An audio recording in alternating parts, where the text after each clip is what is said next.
You know, when you're trying to turn around from a rough season, it's going to take work. You know, it's hard work to get that started, to get that momentum going, and we know that, and we're ready for that. And I think the message right now is just one of work ethic and one of outworking others, outworking yourself from the previous day, so that we're continuing to get better. Because we know when it comes down to it, a couple of those first wins, you know, the first time we're able to get a win, it's going to take work, and it's going to take that effort to get the momentum going. And then once you have it going, you've got to keep it going. And I think we have a team that can do that. Pacific women's basketball, I think we're such a family affair, and we missed that these last couple of years. One year, obviously, with no fans at all, but then last year with the number of COVID protocols that affected the upper age of the spectrum and the lower age, in terms of, you know, some of those younger kids that typically come to games and families that come to game weren't vaccinated and couldn't get in.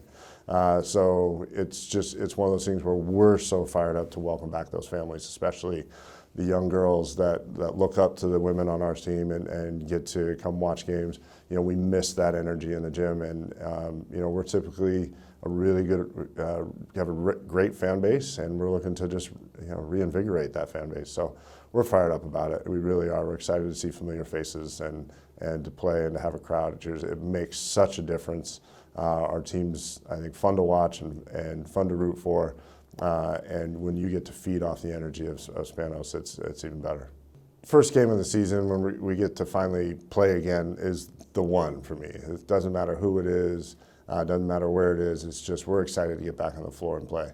But the best thing I think this year is that we have more home games in November and December than we did last year. Last year was a scheduling kind of a scheduling nightmare coming out of COVID and trying to make sure you were able to get games, and so we were on the road quite a bit. This year, you know, we only leave the state of California one time, and that's to go up to Reno. And we're fired up about the travel aspect of our schedule, but we're even more fired up that we get to play in the Alex G. Spanos Center, starting on November 11th with a very tough task in Stanford, who will be, you know, 1, 2, 3, somewhere in there.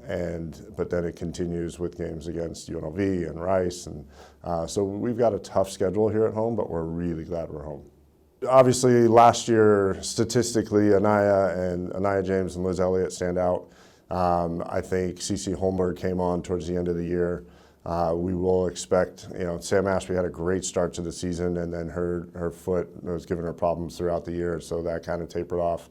And Liz Smith, I thought, came on really well towards the end of the year. So we're looking for them to take that next step, not just on the floor, but in leadership roles as well.